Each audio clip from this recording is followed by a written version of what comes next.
ನಮಸ್ತೆ ಎಲ್ಲರಿಗೂ. ಇವತ್ತಿನ ರೆಸಿಪಿಯಲ್ಲಿ ಸಿರಿಧಾನ್ಯಗಳಲ್ಲಿ ಒಂದಾದಂತಹ ಸಾಮೆ ಅಕ್ಕಿ ದೋಸೆ ಮಾಡ್ತಾ ಇದ್ದೇನೆ.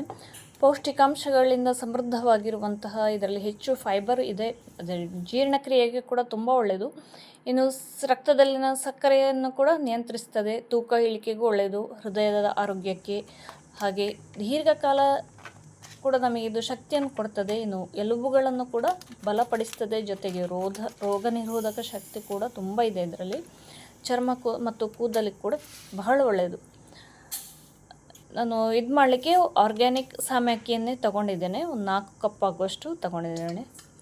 ನೋಡಿ, ಈ ರೀತಿಯಾಗಿರ್ತದೆ ಸಾಮೆ ಅಕ್ಕಿ, ಸಣ್ಣ ಸಣ್ಣದಾಗಿ. ಇನ್ನು ಇದರ ಜೊತೆಗೆ 3/4 ಕಪ್ ಆಗುವಷ್ಟು ಉದ್ದಿನ ಬೇಳೆ ಕೂಡ ತೊಗೊಂಡಿದ್ದೇನೆ. ಮೊದಲಿಗೆ ಇದೆರಡನ್ನು 2-3 ಬಾರಿ ಚೆನ್ನಾಗಿ ತೊಳ್ಕೊಳ್ಬೇಕು. ನಂತರ ಇದನ್ನು 6 ಗಂಟೆಗಳ ಕಾಲ ನೆನೆಸಿಡಬೇಕು. ಉದ್ದಿನಬೇಳೆ 2 ಗಂಟೆ ನೆನೆದರೂ ಸಾಕು, ಆದರೆ ನಾನಿಲ್ಲಿ ಎರಡನ್ನು ಒಟ್ಟಿಗೆ ನೆನೆಲಿಕ್ಕೆ ಇಟ್ಟಿದ್ದೇನೆ.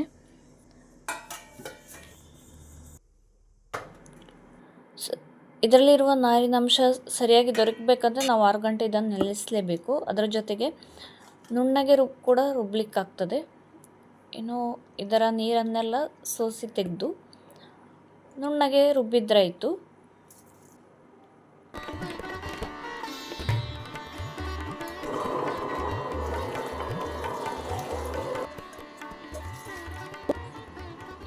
ಮೊದಲಿಗೆ ನಾನಿಲ್ಲಿ ಉದ್ದಿನಬೇಳೆಯನ್ನು ರುಬ್ತಾ ಇದ್ದೇನೆ.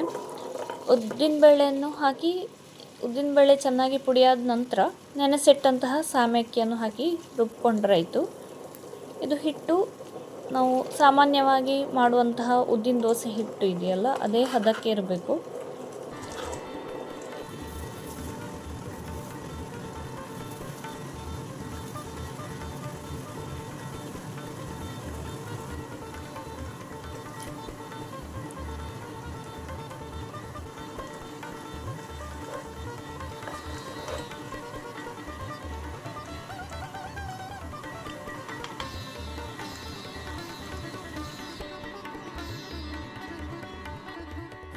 ಹಿಟ್ಟು ನುಣ್ಣಗೆ ರುಬ್ಬಿಯಾಗಿದೆ. ಇನ್ನು ಹಿಟ್ಟನ್ನು ಪಾತ್ರೆಯಲ್ಲಿ ತೆಗಿತಾ ಇದ್ದೇನೆ.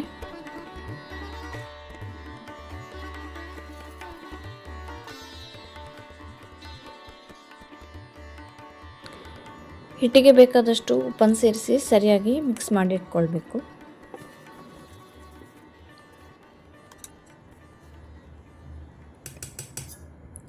ಇನ್ನು ಇದನ್ನು 8ರಿಂದ 10 ಗಂಟೆ ಹುಳಿ ಬರಲಿಕ್ಕೆ ಹಾಗೆ ಬಿಡಬೇಕು.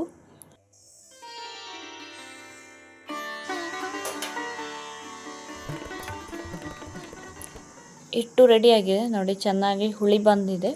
ನೋಡುವಾಗಲೇ ಗೊತ್ತಾಗ್ತದೆ, ಮೇಲೆ ಒಂಥರ ಬಬಲ್ಸ್ ಎಲ್ಲ ಬಂದಿದೆ.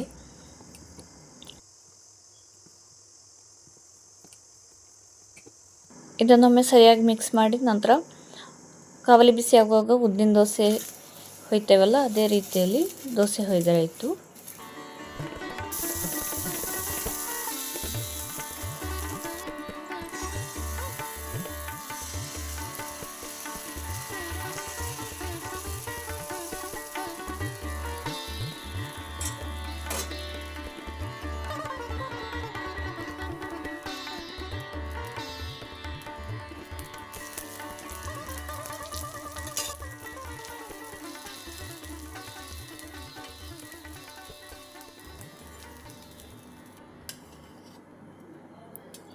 ತುಂಬ ಚೆನ್ನಾಗಿ ಎದ್ಕೊಂಡು ಕೂಡ ಬರ್ತದೆ ನೋಡಿ.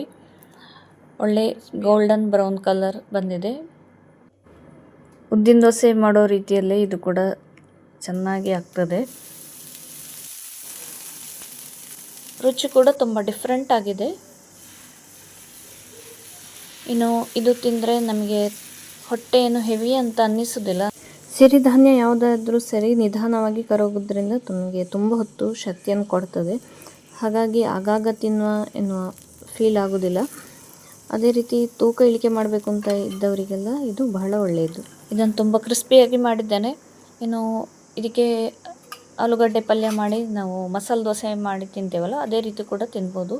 ಚಟ್ನಿ ಸಾಂಬಾರು ಜೊತೆ ತಿನ್ನಲಿಕ್ಕಂದು ತುಂಬ ರುಚಿಯಾಗಿರ್ತದೆ. ಸಾಮೆ ಅಕ್ಕಿದು ದೋಸೆ ಮಾತ್ರ ಅಲ್ಲ, ಗಂಜಿ, ಉಪ್ಮಾ ಹಾಗೆ ಪಾಯಸನೂ ಬಹಳ ರುಚಿಯಾಗಿರ್ತದೆ.